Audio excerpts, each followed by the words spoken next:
Hello. Thank you all for being here tonight. I'm very proud to be standing in front of you, welcoming you all to the historic King's Theater. We are honored to be hosting the State of the City address tonight and excited to have Mayor Bill de Blasio speak on our stage this evening. Since reopening 3 years ago, King's Theater has had the privilege of hosting hundreds of events that has brought in audiences from around the world. As the crown jewel of Brooklyn, we continuously strive to host unique events and occasions that bring people together. With a variety of gatherings we have had at King's, some of those we value the most are those that service our Brooklyn community. From our Thanksgiving Day luncheon to Brooklyn's Festival of Praise to the State of the City address, amongst many others, we are proud to be a part of the Flatbush, Brooklyn, and Greater New York community. I would like to take this moment, thank you, to thank Mayor de Blasio and his constituents for bringing this event to King's Theater and for continuously showing support for the arts. Thank you again for joining us for what will undoubtedly be a memorable evening here at the King's Theater. Thank you.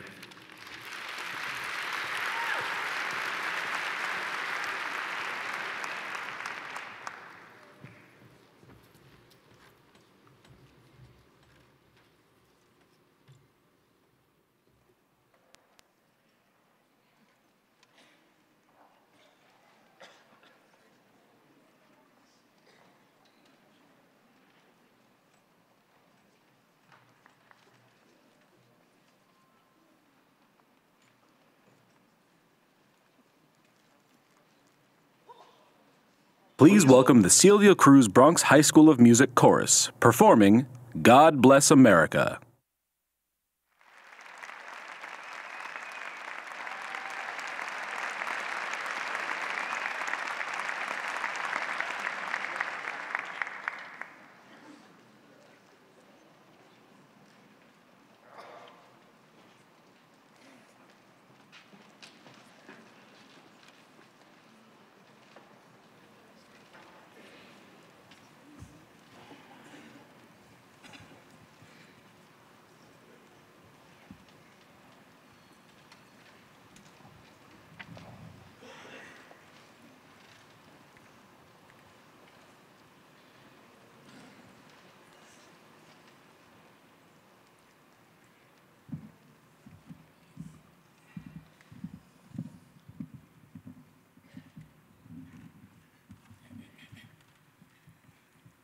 God bless America, land that I love. Stand beside her and guide her through the night with the light from above. From the mountain to the prairie, to the oceans white with foam. God bless America, my home, sweet home.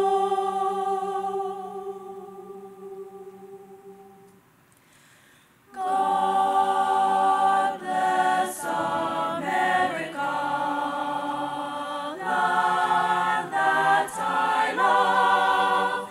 Stand beside her and guide her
Please welcome Bishop Annette Rose, Imam Ahmed Dawidar, Rabbi David Goldwasser, and Bishop Angelo Rosario for our invocation.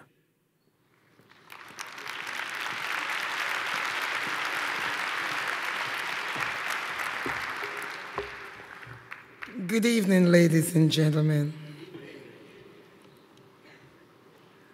I want you to join with me as we invite the presence of God here this evening. Heavenly Father, we come before you this evening, recognizing your sovereignty at this great occasion, and we thank you for your protection over this city. In spite of everything that we have been through as a nation, we are keenly aware that if it was not for your grace and mercy, we would have been destroyed. Indeed, you have been good to us. As we gather here with your designated person, Mayor Bill de Blasio, who is about to give his State of the City address, we ask, Heavenly Father, for your guidance. Dear Lord, that you would give him the wisdom to make the right decisions for the citizens of this city. Today we pray for the peace and the prosperity of New York, that it would be indeed like the tree planted by the rivers of water, bringing forth fruit in its season.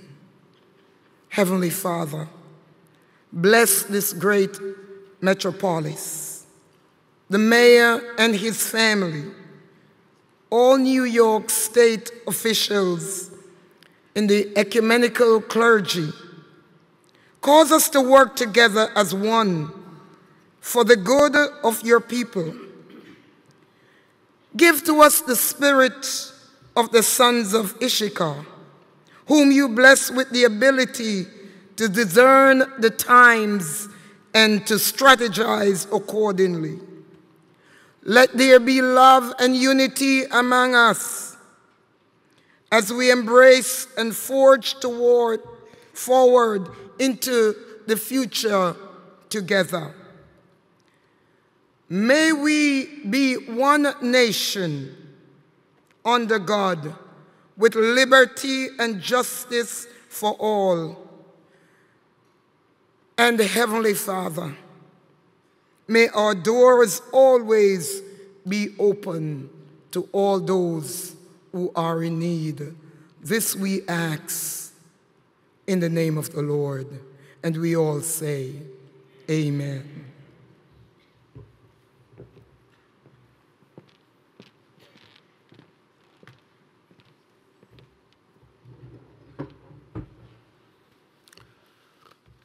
السلام عليكم. بسم الله الرحمن الرحيم. Your Honor, Mayor Bill de Blasio, and all who are assembled here. Today we are gathered here as representatives of diverse faiths, community leaders, and our beloved, the city of the cities, the city of New York. By standing together, we are maximizing the chance to reach Almighty God. As an interfaith assembly, we may call him Khuda, Dios, God, Dieu, Jehovah, Yahweh, Elohim, or Allah. But we all mean the same God. We come to you, Almighty, today to ask for our city and our beautiful America. our country to prosper, to bless all our activities, to guide all our leaders to the right path, regardless of our individual faiths and political views, to unite our hearts and empty our hearts from any kind of emotional disturbance, and to enable us to shade our differences and build our beautiful country, our beautiful city, the city of diverse, the city of languages, the city of arts, the city of religions, the city of the cities, the city of the world, under the leadership of our beloved Mayor Bill de Blasio.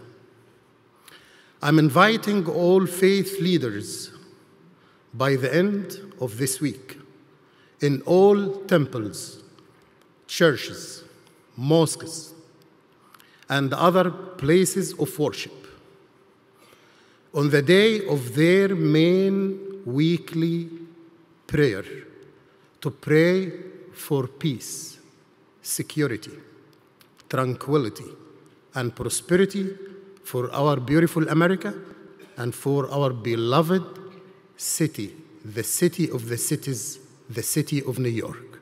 Thank you.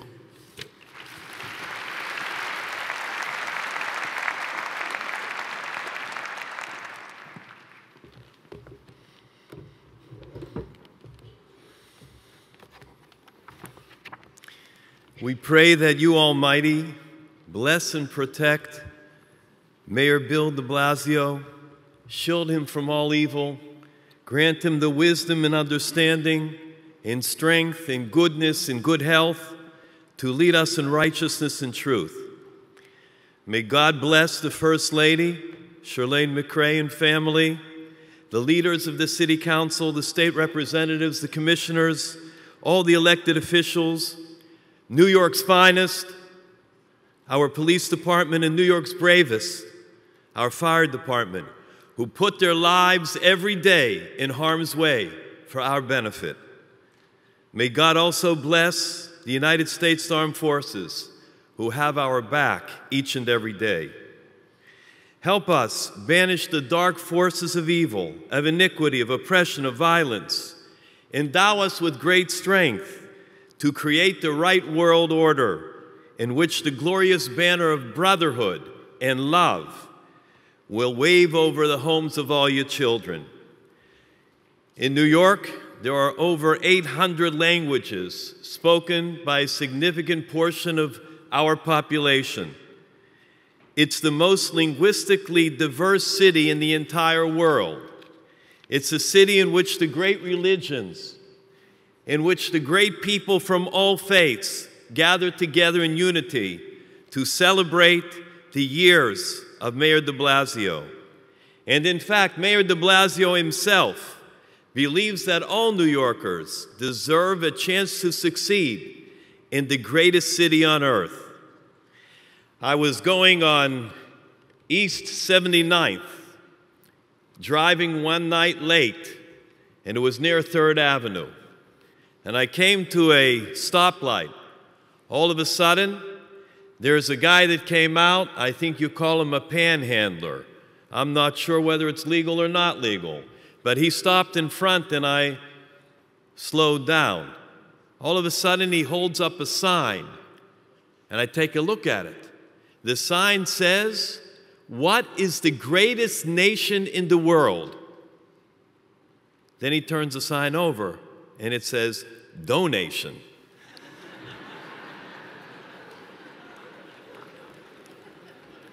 I tell you one thing, he got a good donation from me. The truth is, what the mayor is calling on all of us to do is to stand up and to be counted, to help the poor, to stand for the oppressed, to speak out against injustice, to aid the vulnerable, the marginalized, to reach out to the immigrants, our brothers and sisters, and to love all of God's children, To quote the ancient prophet Malachi, "And for you who revere my name, a son of righteousness will rise with healing in its wings." May God bless everyone here. Honorable David Dinkins, may God bless you.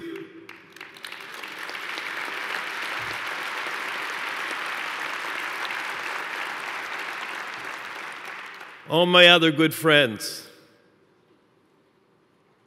Mr. DA, I didn't forget you. May God bless the Honorable Bill de Blasio, and may we have a year of great health, of great progress, and great success. Thank you.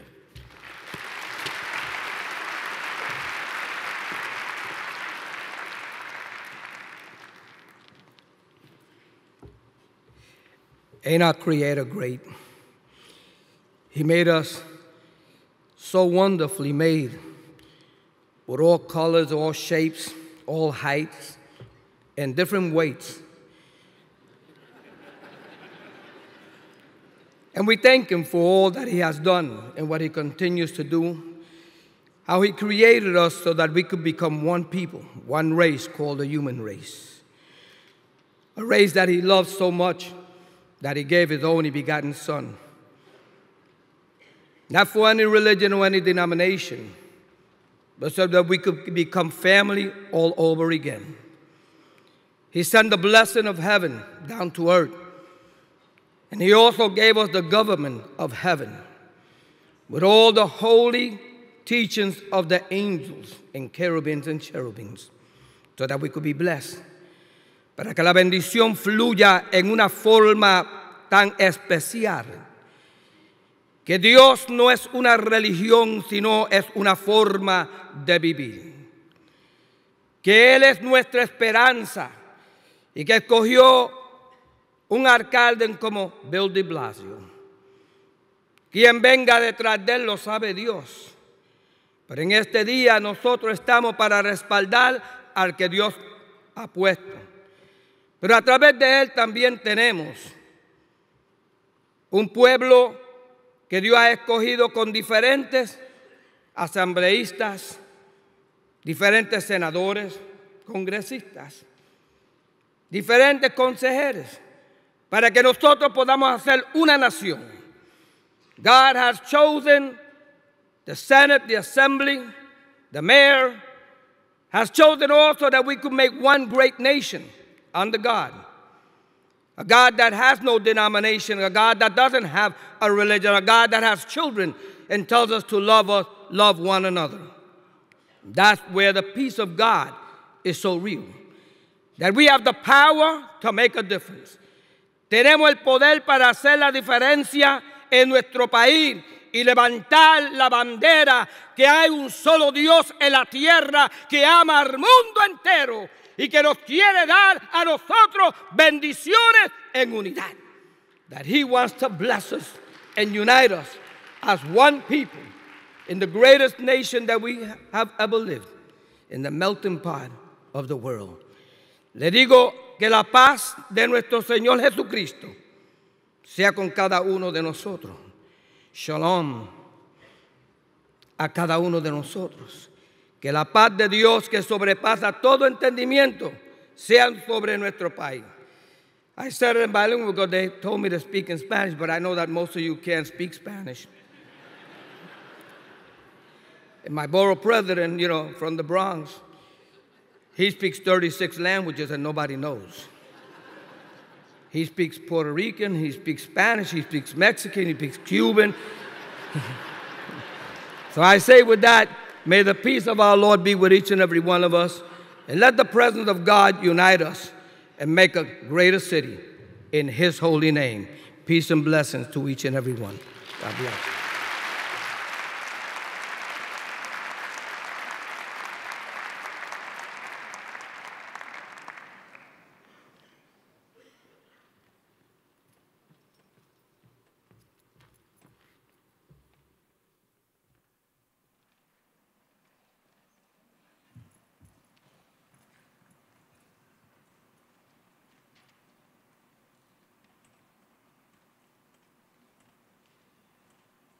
Please welcome Seyung Wangal and Anthony Nuccio to lead us in the Pledge of Allegiance.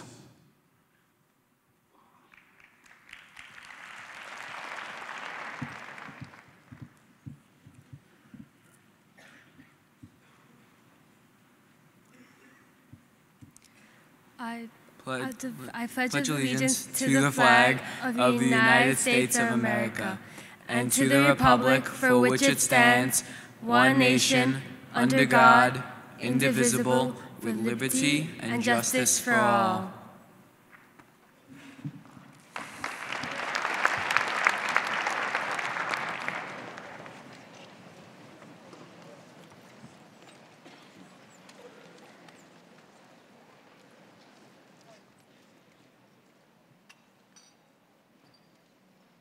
Please welcome New York City firefighter Regina Wilson to sing the national anthem.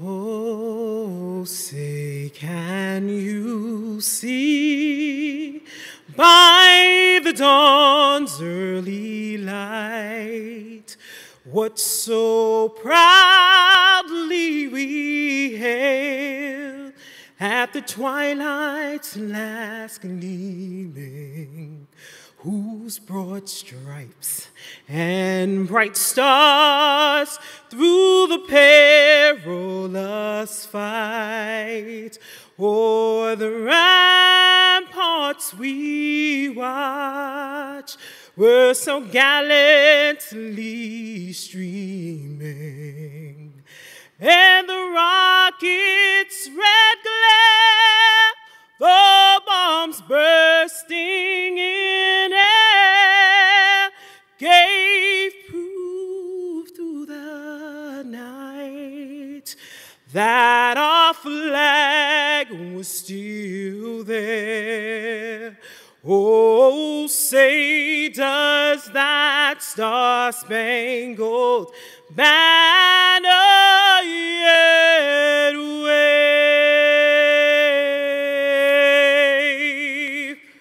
o'er the land of the free and the home of the brave?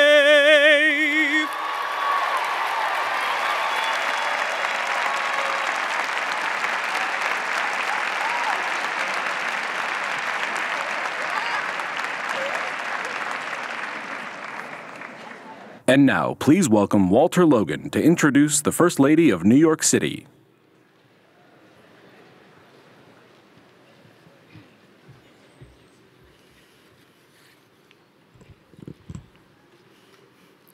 Good evening. As a transgender activist of color, I find inspiration in the bravery of others like me who have answered the call to activism.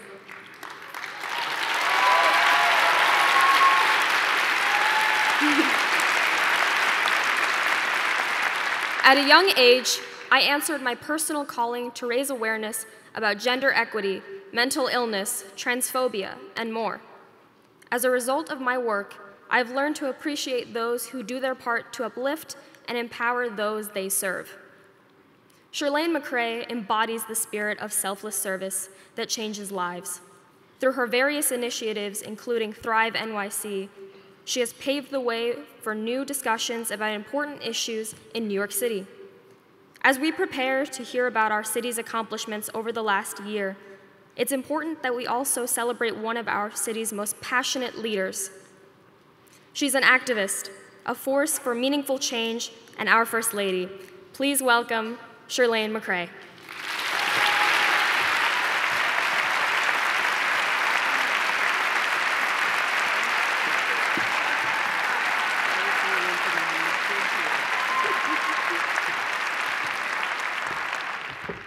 Good evening, everyone. Buenas noches a todos. Thank you so much, Walter.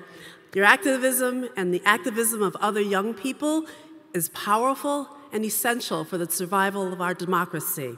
Can everyone please show Walter some more appreciation?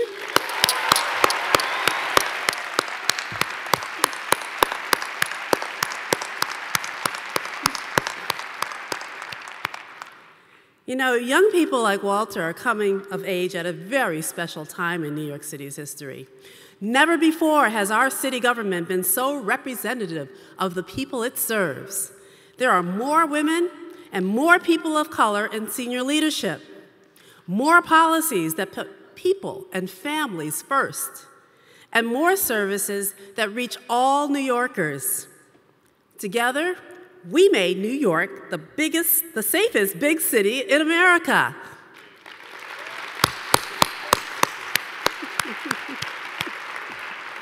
And we're well on our way to becoming the fairest big city, too. With Thrive NYC, the Unity Project, the Domestic Violence Task Force, our Women at Rikers effort, and through the Mayor's Fund, we are creating more jobs and support for young people, helping more immigrants along the road to citizenship, strengthening families, and reaching hundreds of thousands of people with the behavioral health services they need. And when our people are threatened by corporate greed, cruel federal policies, or unabashed hate, we are a city unafraid to take a stand.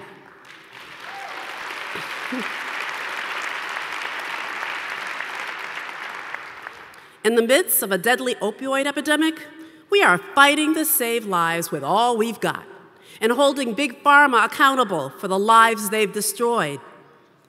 In the streets we march in and the booths we vote in, New Yorkers have fought to protect health care and women's rights, defend our immigrant brothers and sisters, and preserve our democracy.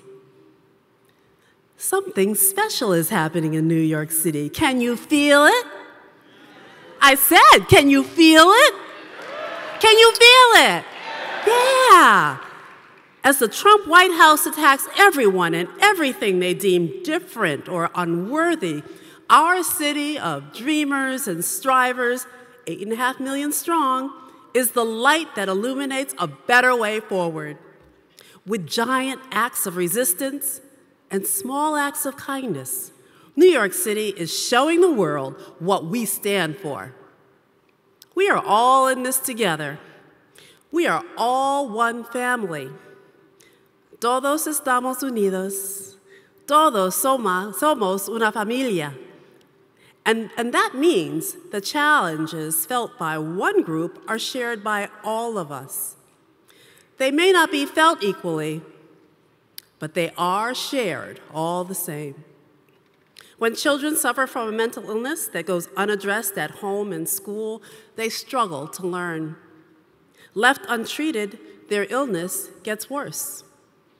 Over time, it affects their relationships with the people around them and hinders their ability to lead a happy and successful life. When people are abused by their intimate partners, the damage goes beyond broken skin and broken bones. There are broken families and broken spirits, too. When LGBTQ teenagers are forced out of their homes, they must fend for themselves for food and shelter and live without the loving support of the only family and community they've ever known. When mothers are locked behind bars, their children suffer that punishment too. One of life's most sacred bonds is ruptured. Emotional and academic growth is impaired. And too often, these children become part of a vicious cycle of incarceration, a cycle of our own making. Together, we are taking on all of these challenges. We know the state of our city cannot be separated from the health and well-being of all of our communities. We know our city cannot prosper and thrive if we leave anyone behind. So many of you share our vision. You've been part of this journey over the past 4 years, and we thank you. Bill and I and everyone in this administration are so proud to work alongside you. And we have 4 more years to go. Yes, you can applaud for that. We have 4 more years to go further, move faster, and do more. But first, let's take a look at what we've achieved together.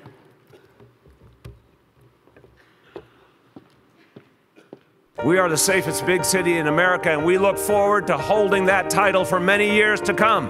But I have another hope for this city. I want us to be the fairest big city in America. And I know we can do it because we are called in a time of vast, overt disparities to do something different, to be something better.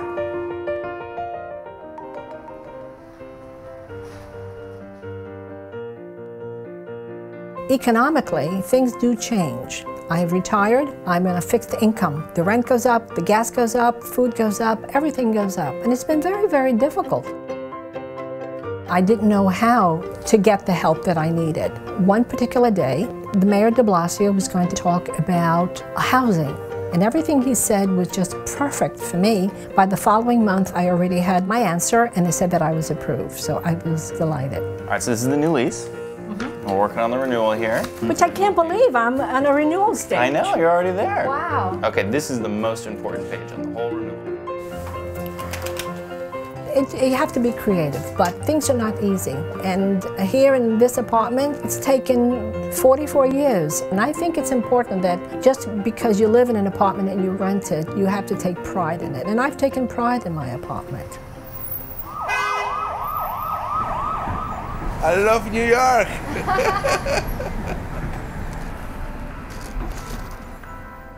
Let the community know that you're here for them.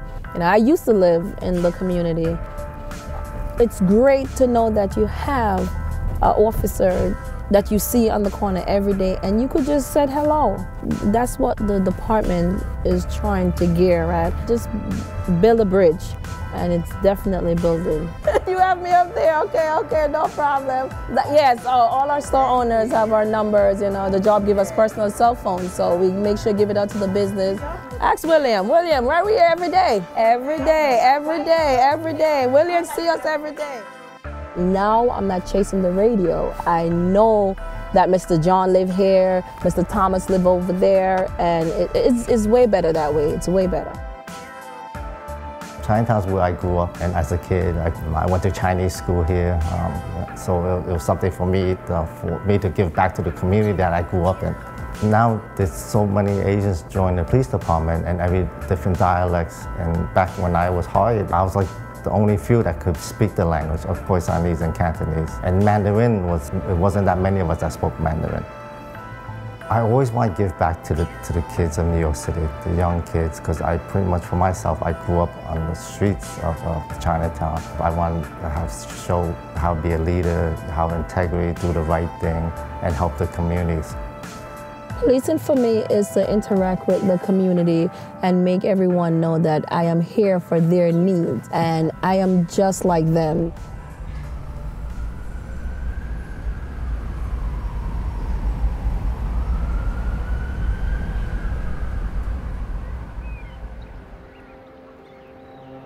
Christopher was in a car accident when he was 19 years old. It was not a bad car accident, but he went to the doctor and they started prescribing him the painkillers. It took about 5 to 7 days until he started needing them, not wanting them.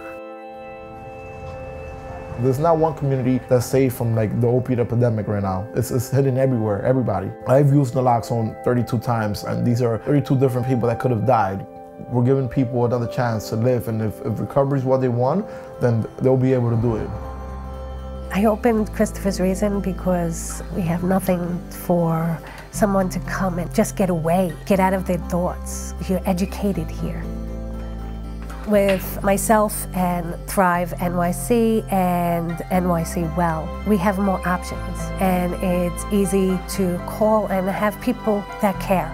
Once you get to talk to them and you see, where they're at, you can be able to meet them there. Whenever we answer the phone, that might be the first time that somebody's willing to have that type of conversation about mental health. And we're the first people that get to tell them that it's okay to, go through these types of struggles. It's okay to seek out support and to seek out help. Working as a team with them is my honor, and thank you.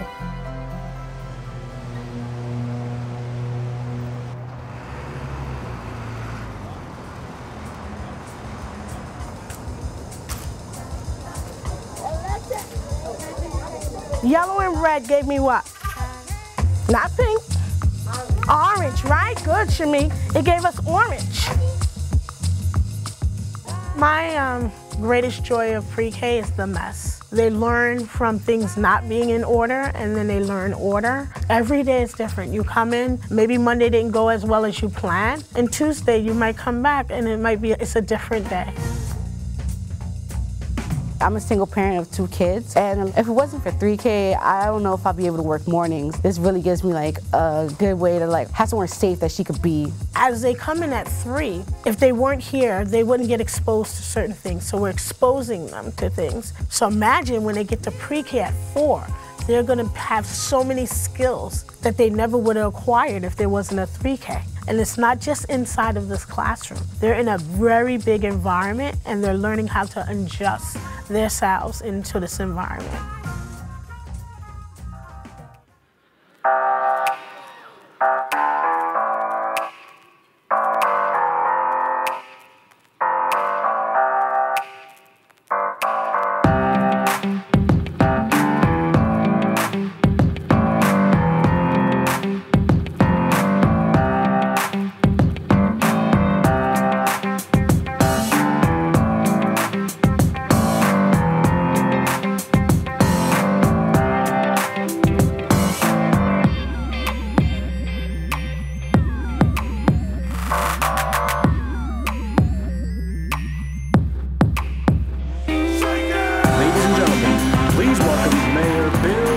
Blasio.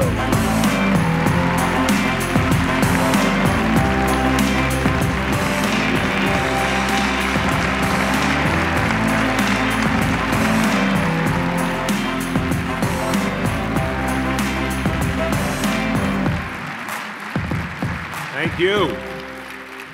Thank you, everyone. Well, everybody, welcome to the beautiful King's Theater in the great borough of Brooklyn. Isn't this place amazing? And welcome to everyone watching at home. This is a time we gather each year to think about this place we love. Bienvenidos a todos. We are all here together as New Yorkers, and we feel so deeply about our city. And I have so much I'm thankful for, and first and foremost, I'm thankful for my partner in all I do, our First Lady, Chirlane McCray.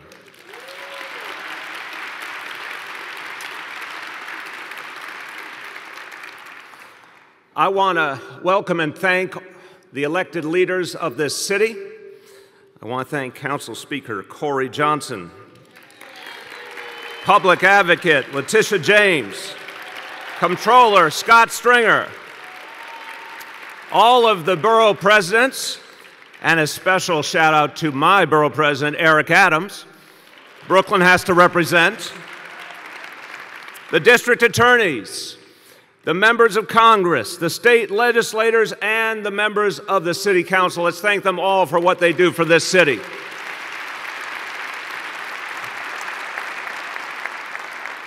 And my deep, deep thanks to a man who has served us all so well, Mayor David Dinkins.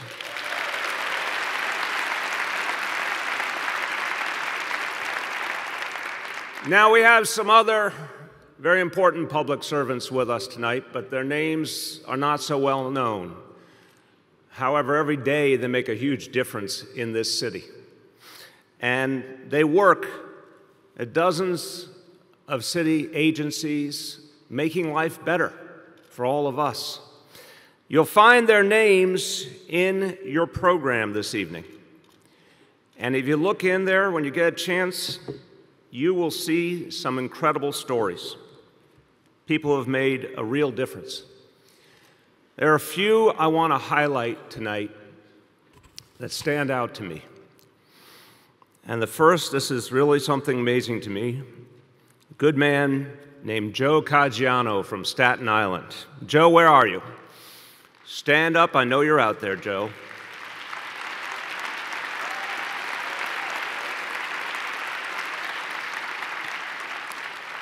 Joe is the oldest active duty uniformed employee in all of New York City.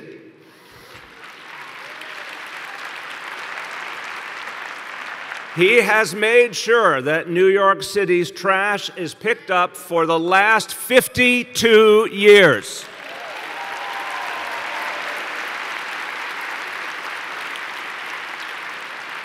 They don't call them New York's strongest for nothing, do they, Joe? The next person I want to highlight is very personal to me, Detective Leo Pereira. This guy's cheering section there. A 21-year veteran of the NYPD who serves on my security detail. Leo was off duty some weeks ago, and he was waiting for the E train in Midtown, and he heard screaming down the platform. A woman had jumped onto the tracks. Leo, without hesitation, ran to where he saw a crowd had formed, and he jumped on the tracks as well to save her life. He made sure she was safe. He made sure she was in good hands. He wasn't on duty when he did it, but he did it because his duty is 24/7, and he is devoted to the people of this city every day. Let's thank Leo.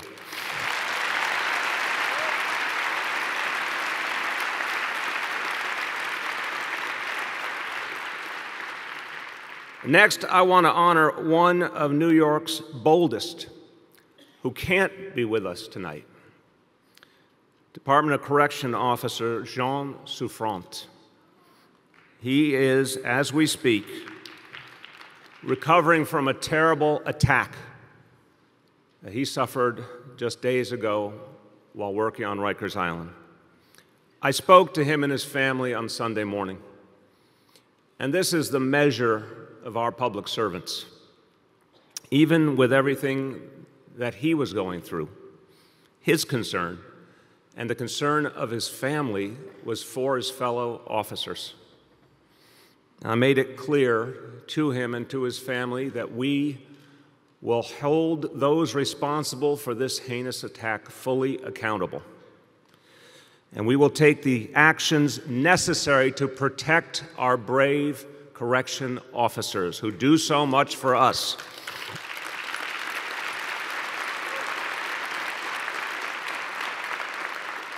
We will not allow our correction officers to be assaulted, period.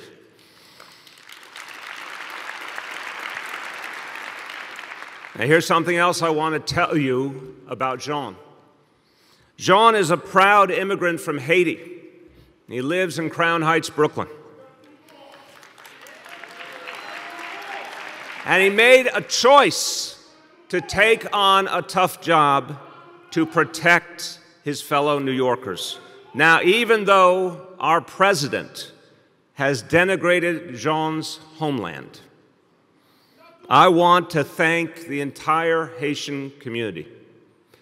That community gave us Jean and so many others who contribute so much to this city.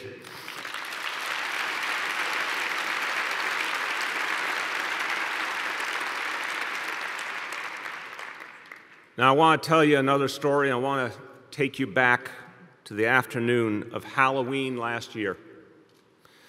And you may remember that it started like any other Halloween, a day families look forward to, and kids and parents were preparing for the night's festivities.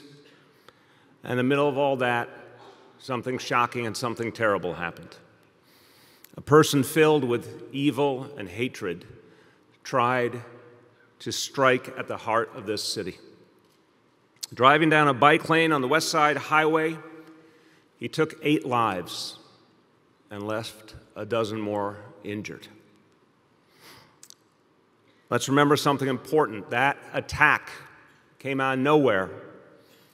It could have been much worse if it weren't for police officer Ryan Nash.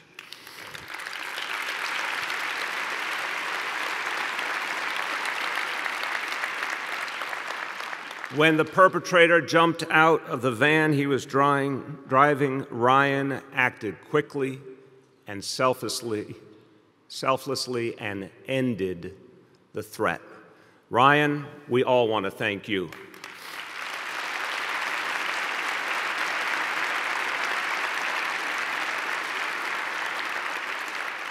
And I want to salute all the officers who in that moment stepped up and addressed the threat alongside Ryan. From the NYPD, officers John Hasiotis, Michael Welsum, and Kevin McGinn.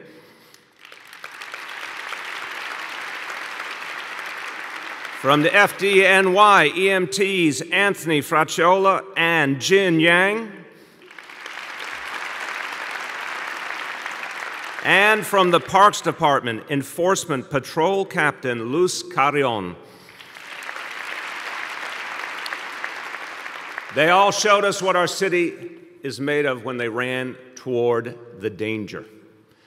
And then that night, 2 million New Yorkers made a statement. They came out to the annual Halloween parade in Greenwich Village. They were not deterred, they were not scared, and they sent this powerful message to the entire world. In New York City, we will not be intimidated and we will not change.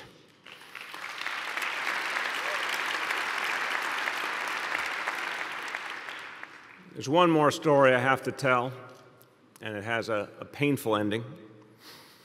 One night last December, a deadly fire broke out in the Bronx. And the call came in at 6:51 p.m. The first engine arrived on the scene 3 minutes later. There were freezing temperatures, there were gusting winds that made fighting a difficult fire that much harder. That didn't stop the brave New Yorkers of Engine 88 and Ladder 38. They were the first on the scene, and other FDNY units came and joined them to save lives.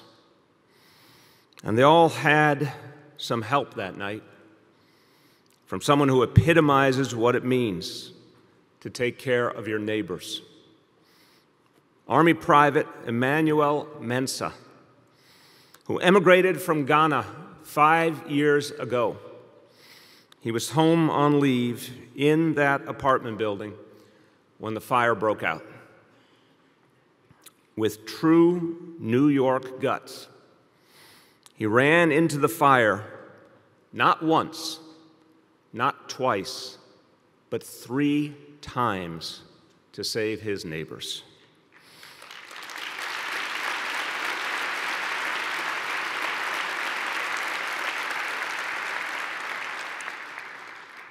Tragically, he did not emerge the last time. His family is here with us tonight, including his father, his sister, and 3 of his cousins. And I want us to let them know that we are all their family now.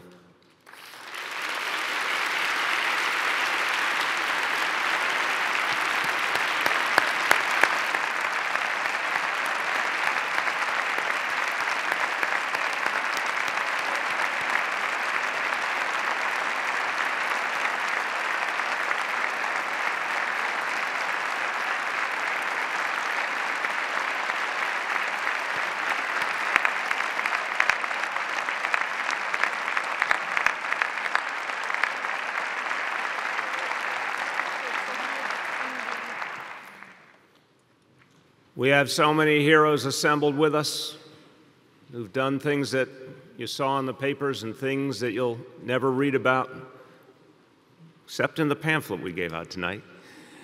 Let's applaud all the people who make New York City great every single day.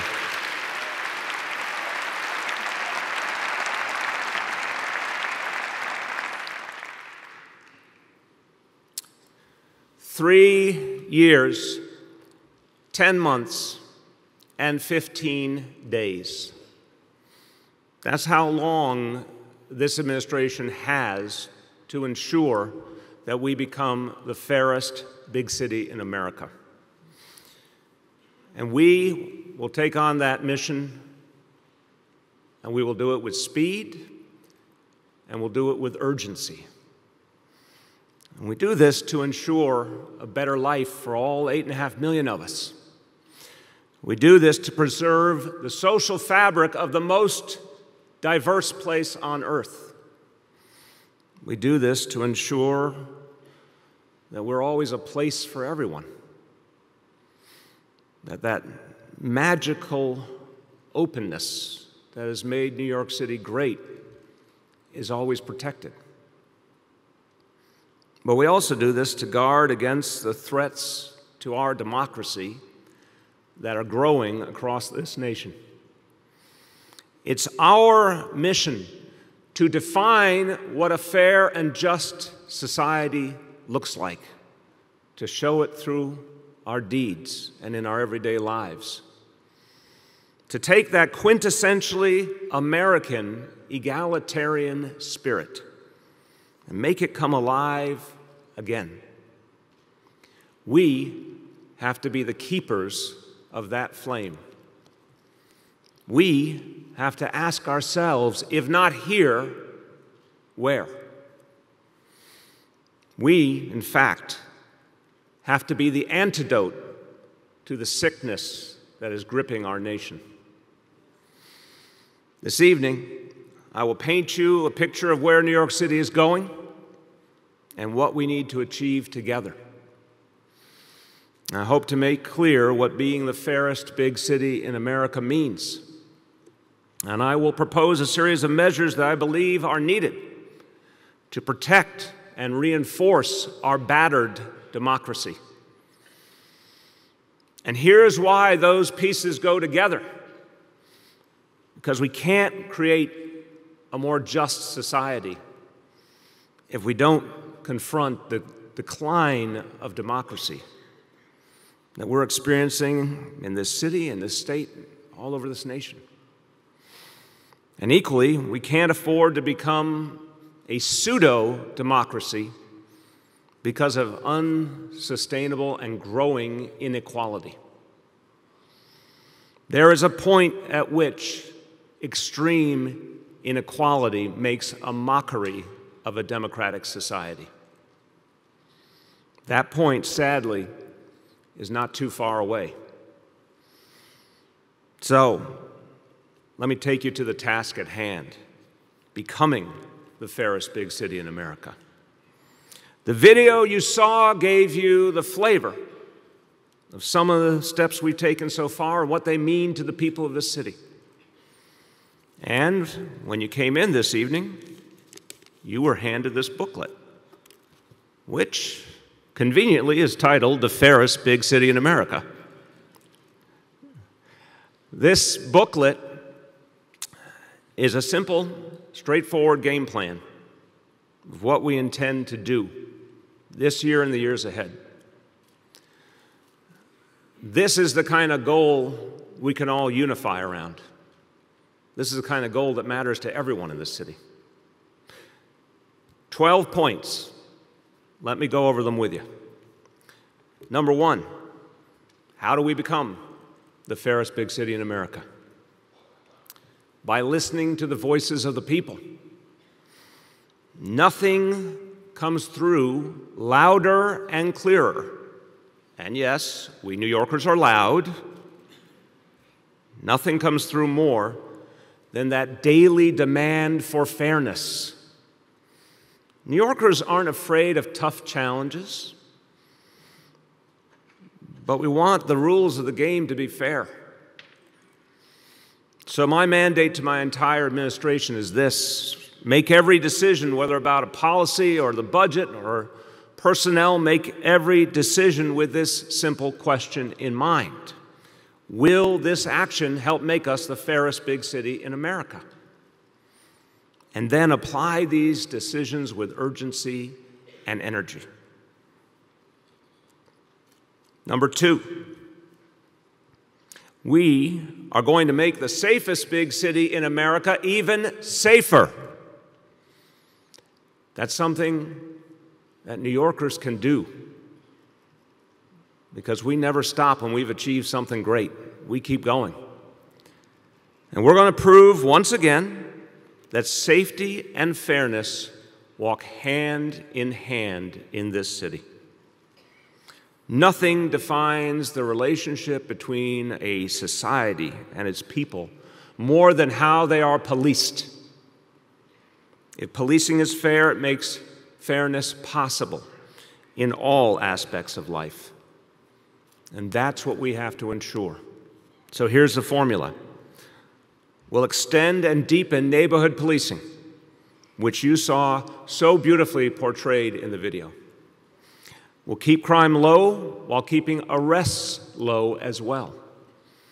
We'll use precision policing strategies to focus on the worst crime and the worst problems.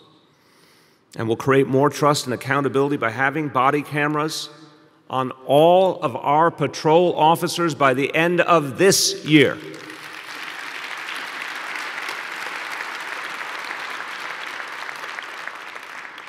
The beauty of this approach is it keeps getting better year by year.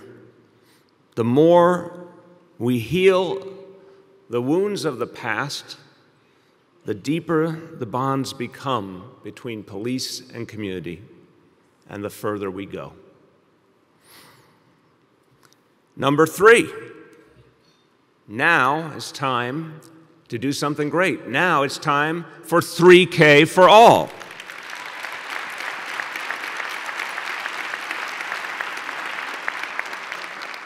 Thanks to so many people in this room, pre-K for all is already a reality in this city. And it's been a huge success. And let's applaud the parents and the educators and everyone who helped make pre-K happen.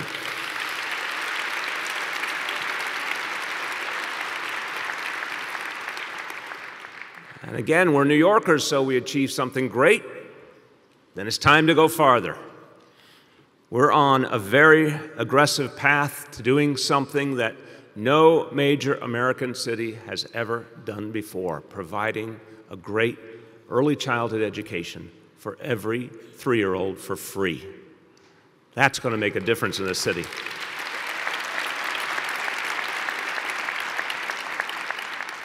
Let me explain why this is so essential to a fair and just society. And I'll frame it with a blunt and basic fact.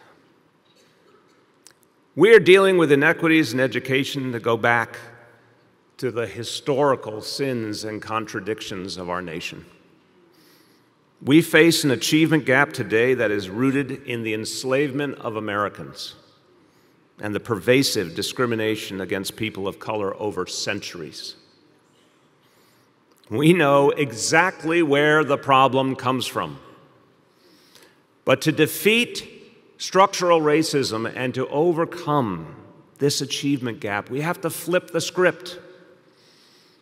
We have to do something different when it comes to education. Because in truth, we started educating children too late in their development. And that exacerbated the inequalities already baked into their lives at an early age. Now, reaching all 4-year-olds is a major step forward, but reaching all 3-year-olds will be seismic. A huge and lasting impact on the children and their families and this whole city. We will reach all of our children by 2021, and we'll tap into their potential far more than we ever have before, and this is one of the most basic building blocks of fairness.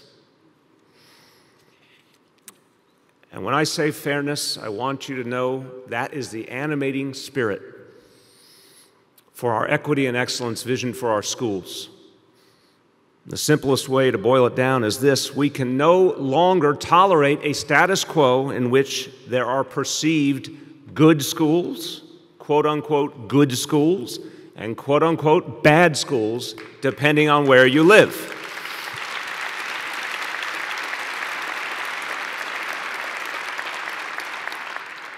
No city in the 21st century can call itself fair.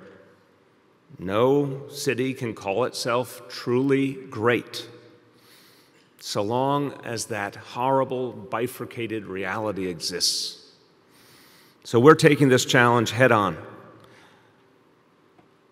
Early childhood education is the beginning, but there's so much more to do, and we have to move fast. In the coming weeks, I will speak to the people of this city about our next big equity and excellence goal: increasing the number of children reading on grade level by 3rd grade.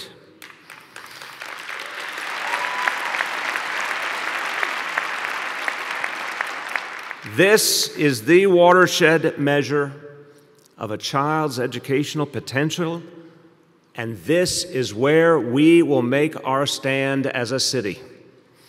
And I will ask all New Yorkers to join in this effort, our educators and our parents and our community organizations and our businesses and the faith community. This is how we will build a stronger future for this city.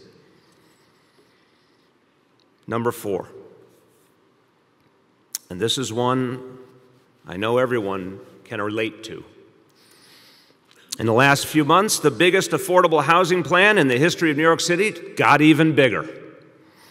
When it comes to fighting income inequality and creating fairness in our everyday lives, nothing is more important than affordable housing. It's not just that this is the #1 expense for every family, and that the cost of housing defines whether you can live a decent life or not in this city. It's also about a basic question of fairness.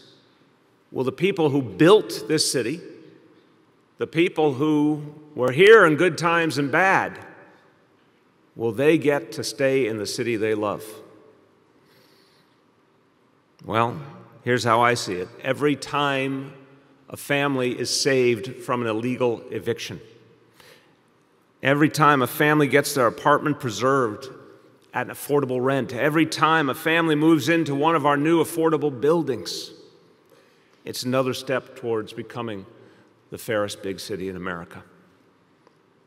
And we will reach more New Yorkers in the next 4 years than ever before in our history, so they can be New Yorkers for a long time to come.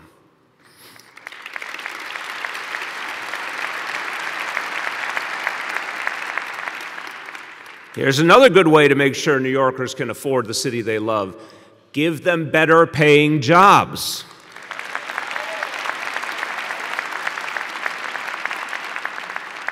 Now, let me be clear. I've worked with so many of you in this room. I want to thank the elected officials who are here and so many activists and community leaders.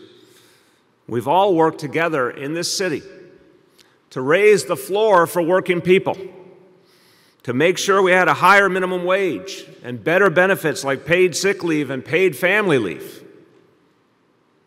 But now we need to go further. A truly just society constantly tries to share the wealth, to do what a slogan from the progressive era of 100 years ago called for. A very simple slogan. It says, "Pass prosperity around." Well, as this city has become more prosperous, we have more jobs than any other time in our history, right at this moment in this city. But we need to get better paying jobs in the hands of New Yorkers.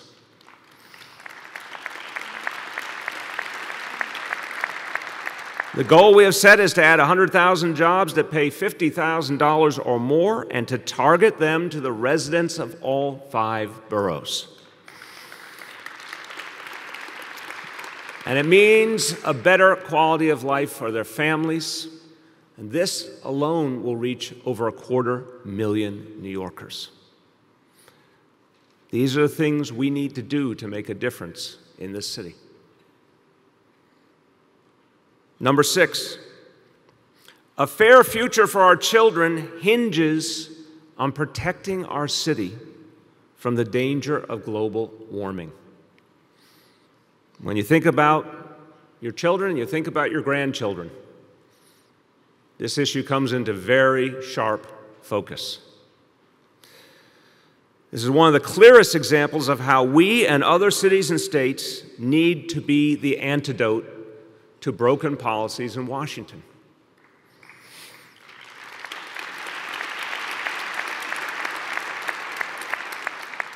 When President Trump renounced the Paris Agreement, New York City was in the vanguard of a movement that now totals over 300 American cities.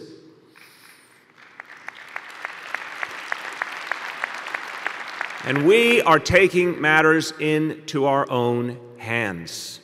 We understand clearly we have to protect our own people from global warming when our national government fails to do so.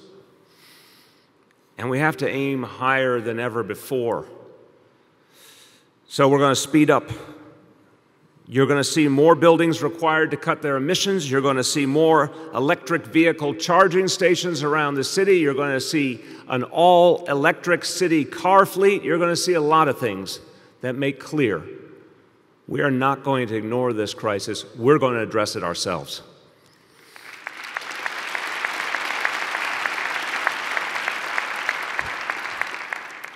And while we take positive steps to protect our Earth, we're also going after the big corporations that caused this mess to begin with.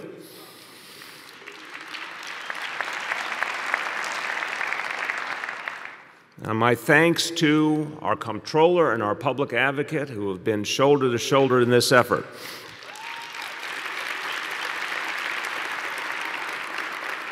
New York City will divest $5 billion in pension fund investments from fossil fuel companies.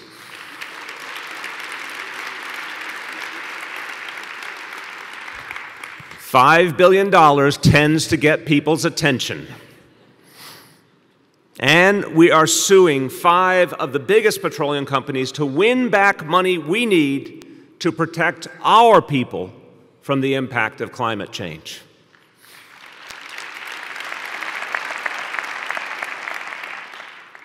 Number 7, there are some big fights ahead in Albany and in Washington, and New York City will help to lead the way. Starting in 2018 and for the next 4 years in Albany, we will fight for something that should have happened a long time ago: full funding for our schools under the Campaign for Fiscal Equity ruling.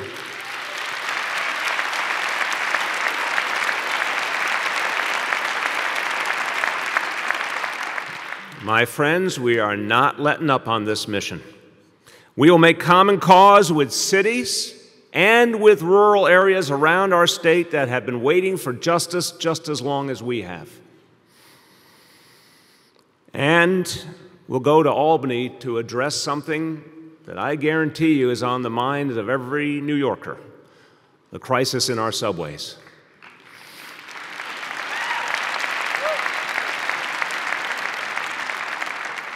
Like it or not, only Albany can pass the legislation that can end this crisis. Now, I'll tell you where I stand, particularly in light of the biggest giveaway to the wealthy and corporations in our history, the Trump tax plan. I think we should redouble our efforts for a millionaire's tax.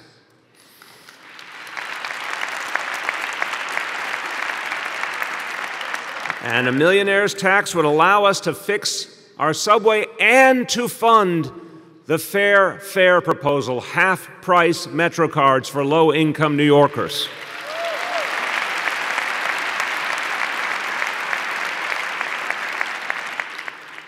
So this will always be my goal. Progressive taxation is always what I will fight for.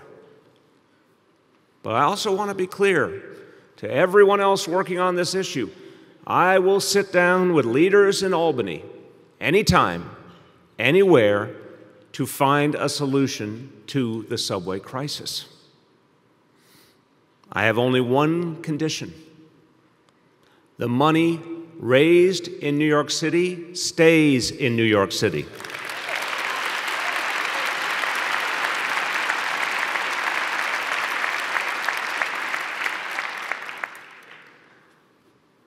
As New Yorkers, how do I put it gently? We're nobody's fools. So we need a guaranteed lockbox. We need to know the money that is raised will fund improvements to subways and buses in the 5 boroughs, period.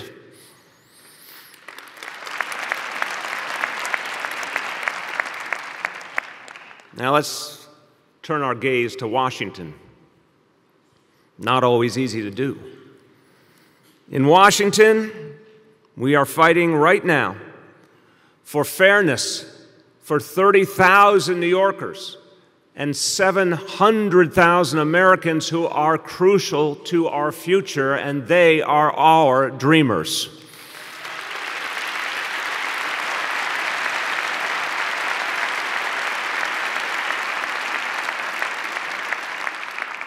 In Washington, we will fight for a real infrastructure plan with ample federal dollars so we can fix what's broken and build the economy of the future.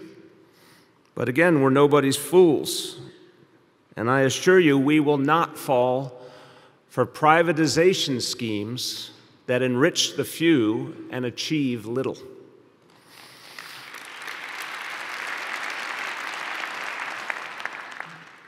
And one thing we should look forward to doing, one day pretty soon, after an election, or maybe 2 elections, we will fight to rescind the Trump giveaways to the wealthy and the big corporations.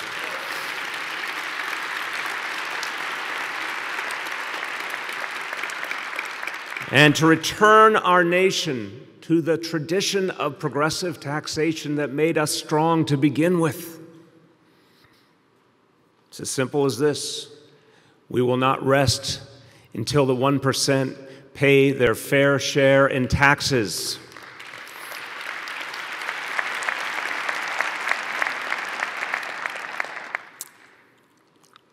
Number 8, we will fight the opioid epidemic.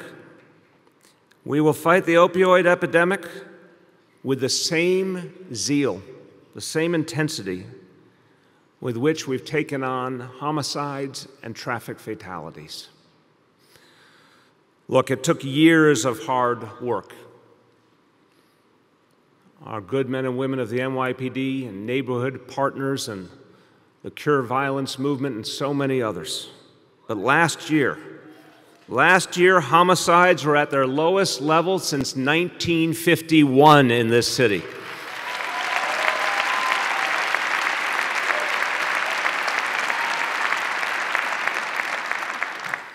And it's taken a lot of creativity and some very tough choices. But last year, traffic fatalities were at their lowest level in over a century in this city.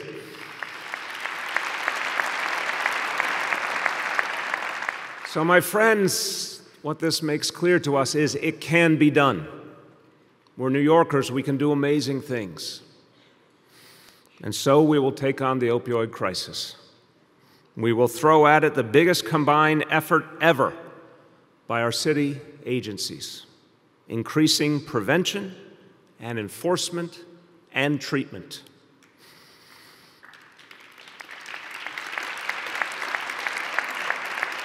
And we'll work at the grassroots to reach families in the throes of this crisis and to get them the help they need. These New Yorkers will know they are not alone.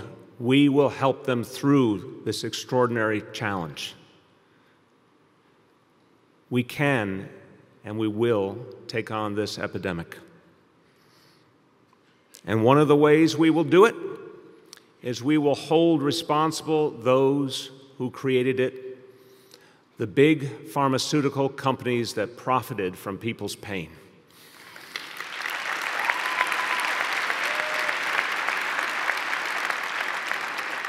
We have initiated litigation to stop their deadly practices and to win the funds to help more New Yorkers overcome addiction. We will help them to overcome addiction and lead strong lives again. Number 9, and this is one of the biggest changes we're making in this city, and it has only just begun, and it's called Thrive NYC.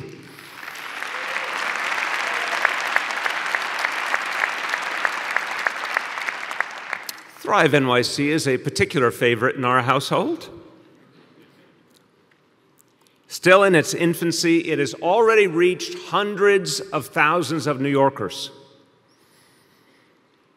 Now, if you know Shirlane McCray, you would know that she does not shy from a challenge. And here is the simple audacity underlying our First Lady's vision. She believes every New Yorker should have access to the mental health care they need. Simple as that.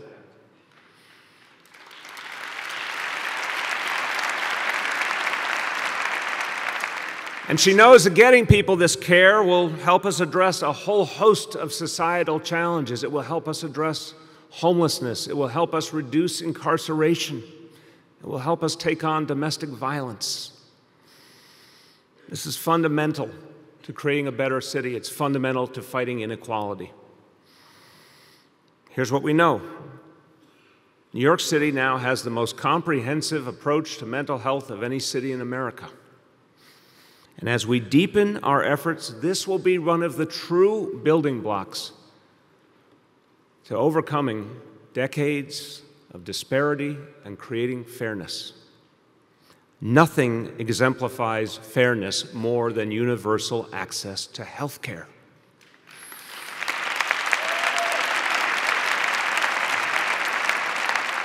And that is true whether it is a physical health condition or a mental health condition. We need to treat both of them the same way.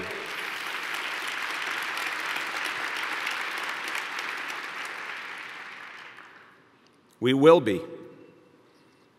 Because of our First Lady, we will be a city where mental health care is accessible to all, every one of us.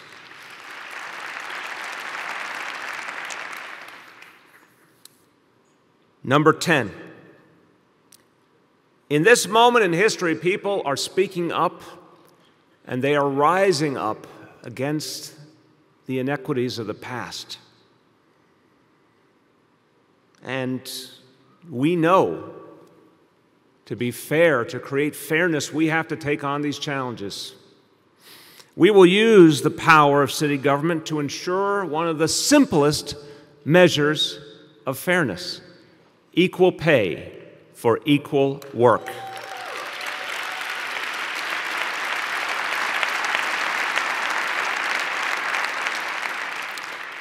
Through our Commission on Gender Equity, we will systematically root out the vestiges of the past that have held so many New Yorkers back. And we'll continue to show, through our strengthened Human Rights Commission, that discrimination will be confronted and stopped dead in its tracks. Remember the old phrase, crime doesn't pay? Well, in New York City today, if you commit an act of discrimination, you will pay.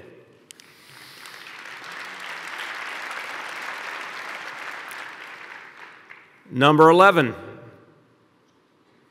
as we get safer in New York City, we will also get fairer. Our police are achieving more and more reductions in crime, and with fewer and fewer arrests. This is a story that needs to be told. In fact, there were 100,000 fewer arrests in 2017 than just 4 years earlier.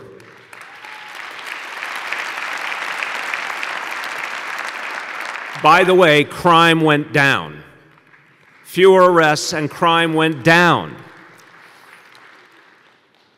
And the power of this is also one of the ways we reduce our jail population. As I said when we announced the plan to close the 85-year-old complex on Rikers Island, the era of mass incarceration did not begin in New York City, but it will end in New York City.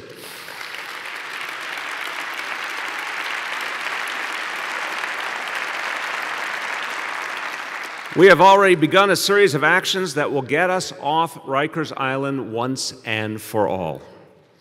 And everyone who cares about this, everyone who believes this is a matter of fairness, you should join us in Albany to fight for bail reform and for speedier trials.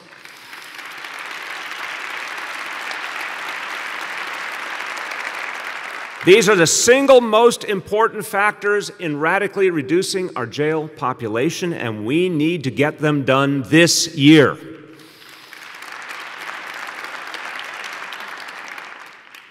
Finally, the last item of the booklet, but surely not the least. If we're going to create a fairer city, it means addressing decades of neglect and the mistakes of the past, and investing in our housing authority and the people who live in NYCHA buildings.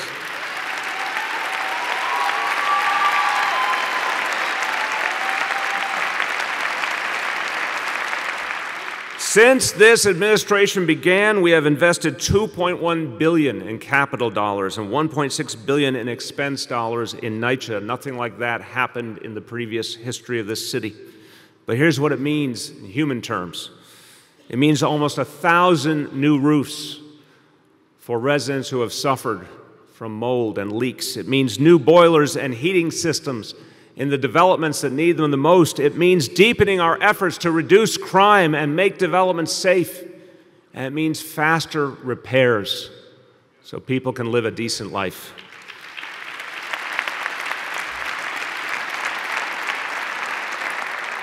And let me make it very plain. Our public housing residents are a priority for me. They're a priority for my administration. They're a priority for the city council and our citywide officials and our borough presidents, more than at any point before in our history. This entire city government is focused on the needs of 400,000 New Yorkers who have not gotten a fair shake for a long time. We will do something different in this city. And this is part of how we become a fairer city.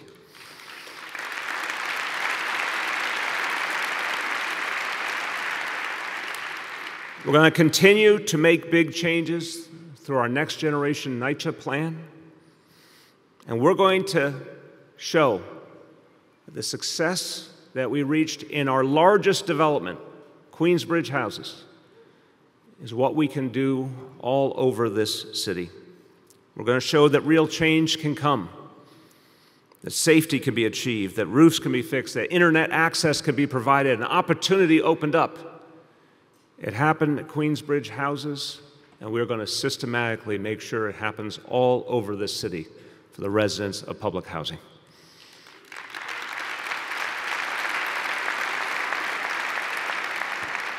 So, again, if you want to know what's going to happen in 2018, you want to know what's going to happen in this second term of this administration? There it is. Simple and straightforward. Our goal couldn't be clearer. We have a lot of the tools we need. We've proven they work. We know what we need from Albany. We know what we need from Washington. We're going to organize New Yorkers and allies everywhere to achieve those goals. So that's a reason to be optimistic as we embark on this mission. Creating a fairer city, there are some things that we can feel very good about. But here's a fundamental obstacle that we have to overcome. You can't fight for greater equality with less democracy. History teaches us that fundamental change, fundamental social change, comes from the bottom up, not from the top down. Sabemos la tarea que tenemos ante nosotros.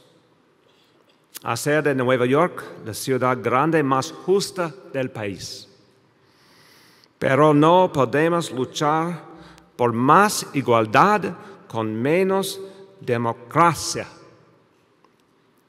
El cambio debe venir desde abajo, no desde arriba.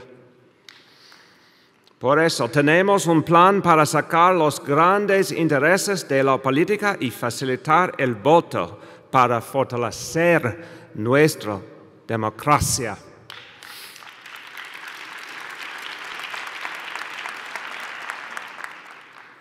As New Yorkers, we have often led America's battles for fairness and equality, and we've been accustomed to winning, no matter how long it took. But that, my friends, was before the Citizens United decision by the Supreme Court, something we had never seen in the history of our nation. That was before big money flooded and dominated our political process. That was before voter participation plummeted amidst very cynical and systematic efforts to discourage people from getting involved. That was before we had a president who denigrates our people and the very institutions basic to our democracy. That was before that same president aligned himself with Russia, which has conducted the most serious external attack on our electoral process in our nation's 240-year history. So if we're going to fight for fairness and if we're going to fight for equality, we better fight to save our democracy. We are so far from what the norm should be of an active and inclusive democracy.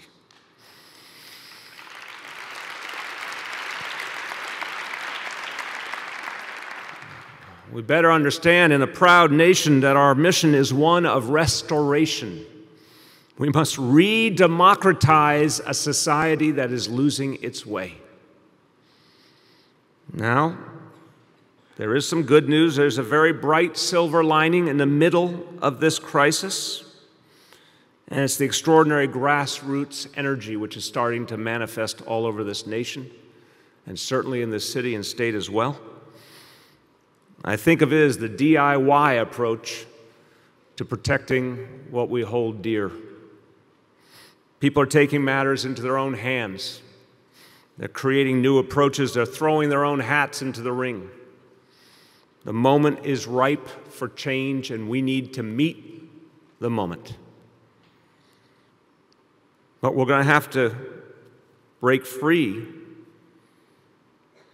of something that's broken. We're going to have to shake the foundation of a broken status quo right here in our state and in our city. We cannot be the fairest big city in America if we have some of the most unfair and most exclusionary election laws of any state in the country.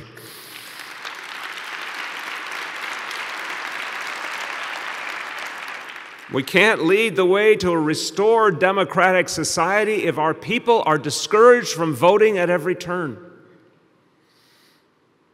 We can't keep doing things the same backward way and somehow expect a better result.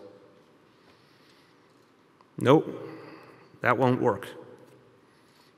It's time for radical change in New York City and New York State. To borrow a phrase, one I appreciate very much, this is what democracy looks like. Today I'm unveiling a 10-point plan which will engage the people of the city directly, and it's called Democracy NYC.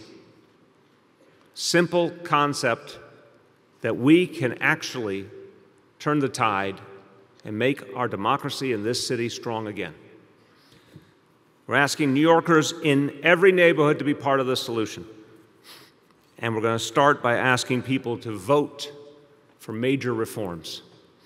So let me go over what's in this 10-point plan. Number one, I will use my authority to appoint a charter revision commission, and I will give it the mandate to propose a plan for deep public financing of local elections.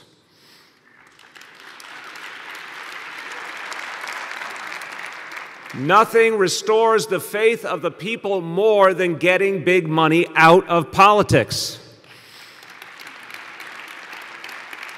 So we need to build on the decades of campaign finance reform, which has been a great success in this city. But we need to build on it by going even further for the times we're living in now. Our goal is for elections to be funded primarily by public dollars, thereby greatly reducing the power of big money.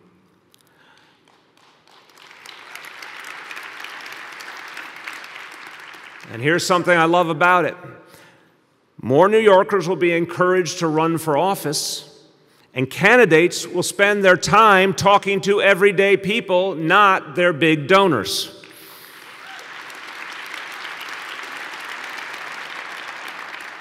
Number two, I will also charge the Charter Revision Commission with the task of proposing a plan to empower the city government to handle so many of the basic outreach and information efforts that the Board of Elections has consistently gotten wrong.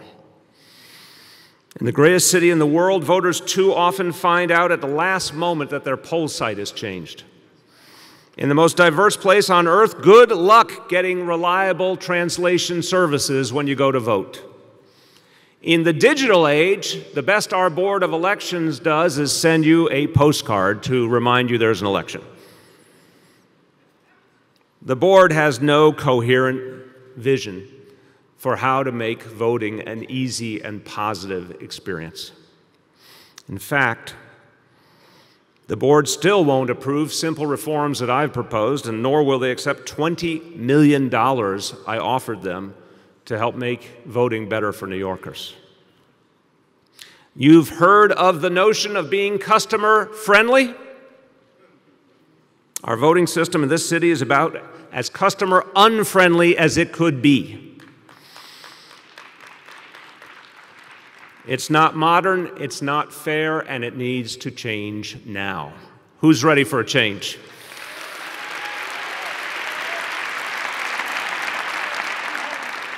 Well, you won't have to wait long, because under my plan, the people will get to vote this November.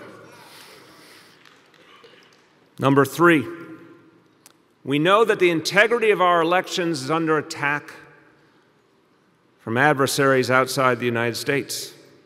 And I bet a lot of you felt that chilling sensation I felt just this week when we learned that Russia had successfully penetrated and compromised the voter registration rolls in several states. My friends, that's not a headline from an action movie in the 1980s. It's happening right here in our country right now. In 2016 and 2017, the City of New York provided the Board of Elections with around-the-clock threat monitoring and proactive checks on system integrity. We know the people who are trying to steal our elections won't stop. They'll be coming back, but we'll be there to make sure they don't succeed. My administration will share our cybersecurity expertise with the Board of Elections, and we will invest the money it will take to ensure that when a New Yorker walks into the voting booth, they can be sure that their vote will be counted.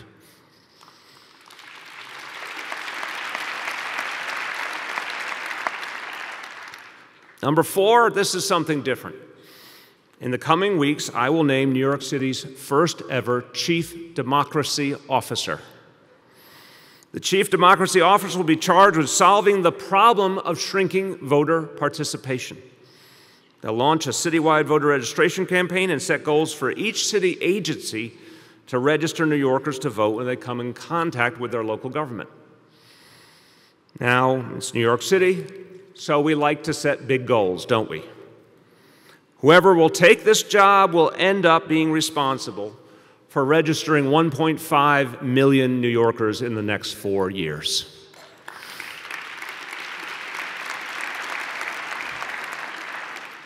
Which leads me to number five, and if you have suddenly started to feel bad for the Chief Democracy Officer, and you picture the individual literally personally signing up 1.5 million people, no, we're going to provide some help.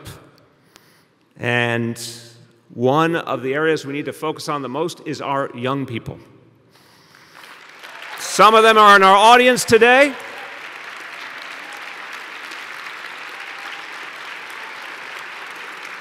Are you guys ready to vote?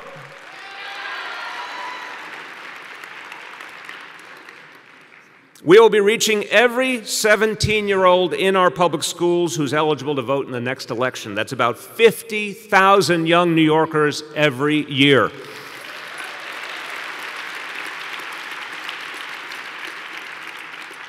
They're in school every day. That's where they should register to vote so they can start being a part of this democratic society.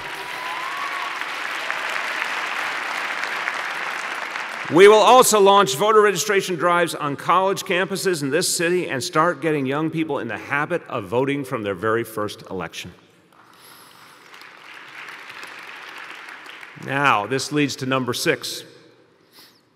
We know that registering our young people as early as possible does not an always voter make. We've got to prove to our young people that they've got the power to change the world around them. When people feel empowered, they participate. When they can see the impact they're making, they come back for more. So starting next school year, public school students will learn how to stay civically engaged and to fight for the future they believe in with our Civics for All initiative.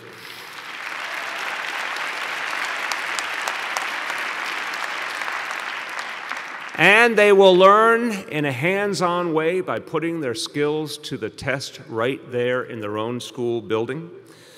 We're going to borrow a great idea pioneered by the City Council, participatory budgeting. We're going to give every high school in this city $2,000 for the students to make the decisions on how to use. And we know that when students feel that opportunity to make a difference, it will be the beginning of a long lifetime of participation. We're also going to do something to respond to an ever-changing world.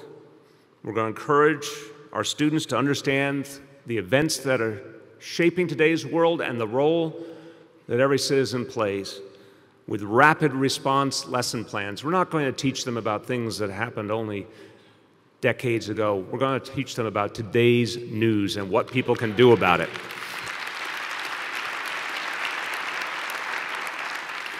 Number 7.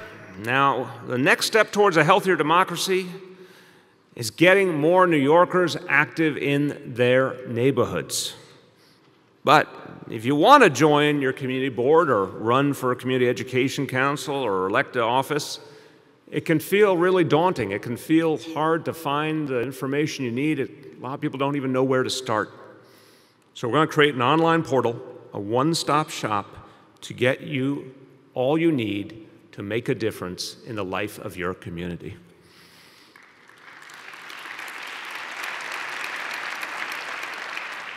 Number 8, most of the Democracy NYC plan can and will be done at the city level. But there are some critical reforms we need from Albany, and this is everybody's business and everyone's concern. If we want to fix our Board of Elections, the first thing we need to do, and we need Albany to approve it, to increase accountability and efficiency, 2 things we don't have enough of at the board, by empowering professional executive management for the 21st century.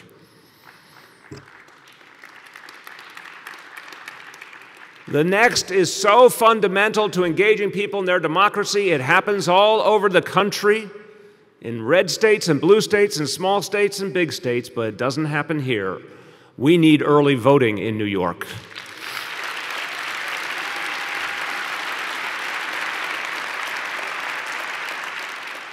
I was very glad to see the governor propose the resources needed for early voting in his budget proposal. Now, we all have to make sure that money is in the final state budget so it can actually happen in this state. We need Albany to make it easier to vote absentee. We need to allow same-day registration like states all over the country. And we need to weed out a host of rules that just make it way too hard to vote. My friends, it's time to say enough is enough. Let's make this a place where we can vote again.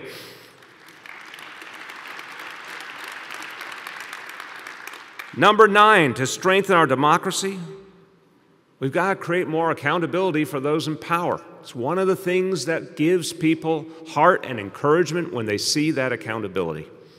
That's why New York is leading the nation's cities in lobbying disclosure requirements. The people deserve to know who's trying to influence elected officials and their senior staff. This new and improved disclosure website, which went live yesterday, allows New Yorkers to search for which city officials are meeting with which lobbyists.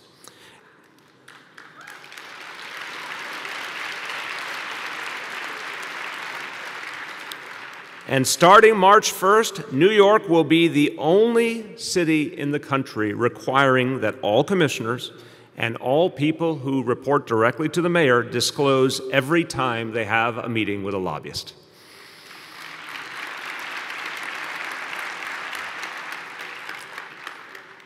Number 10, the last item in the plan, starts with a surprising sentence. You won't hear it too often. I wish you would hear it more often, but I can only say it once in a while. We actually got some good news from Washington, D.C. Pleased to report to you that President Trump's vastly unqualified nominee to run the 2020 census has withdrawn his name from consideration.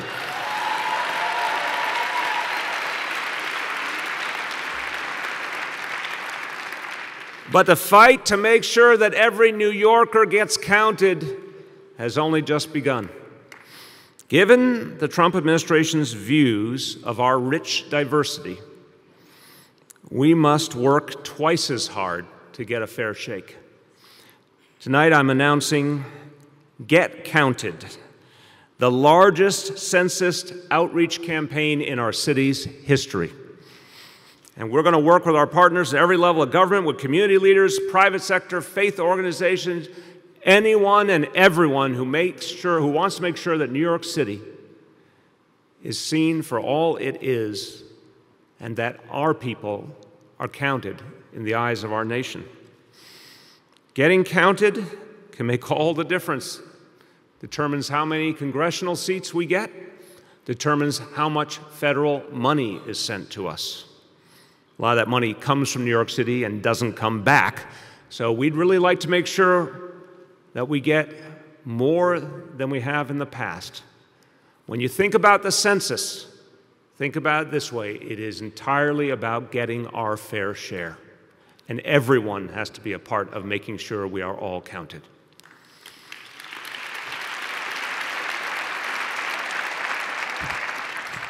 So, my friends, that's our Democracy NYC plan. And guess what? It will only work if you get involved. There's a very powerful phrase in the recovery movement, and it could be said about democracy as well. It works if you work it. So we need you. We need you to go to Albany and demand fair election laws. We need you to register your fellow New Yorkers to vote. And we need you to vote this November.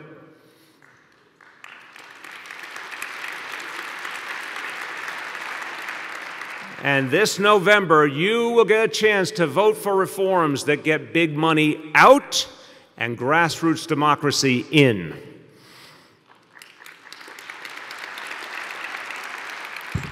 So why not get started now? Here's a postcard. Yes, it's low tech, but it works for a crowd like this. So here's a postcard. Everyone's here because you care about the city. Please fill this out. It will help to make sure that we can get you involved in so many ways that will strengthen the democracy of our city and the involvement of our people. So I'll conclude tonight with a final thought about the moment we're living in. It's brief, but it's something I feel deeply. We've come a long way, but history has shown us many times gains that were won can sadly also be lost. Some remarkable people struggled for change, gave their all. But what they fought for was sometimes taken away later on. Whether we like it or not, democracy is something each generation must earn. In my entire lifetime, I have never felt our democracy as imperiled as I do today. I've never seen such rampant inequality as I see today. And it would be easy to cower in the face of these horribly paired twins, two phenomena that threaten us and that sadly work together to undermine the lives of our people. I can see it clearly, but I have to tell you, I've still got plenty of hope. And I think you should too, because what we've learned is the people can demand change, and the people can ensure that that change actually happens. We've seen it right here in this city. The things we talked about tonight all resulted from the will of the people.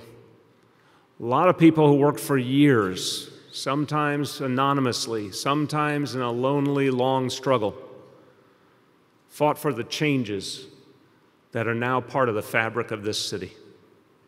Yes, it can be done. And in the last year, we've seen energy and activism like never before. Not only here. Just think about what happened all around this country just a few months ago in November. We saw something extraordinary. We saw people defy the odds. We saw people decide that this was their society. This was their country. So here's how I conclude, and I feel it in my heart. We are poised at the beginning of a new age, something we've never seen before. We have a new and bolder chapter to write, and its author will be you. Thank you. God bless you all. And God bless New York City.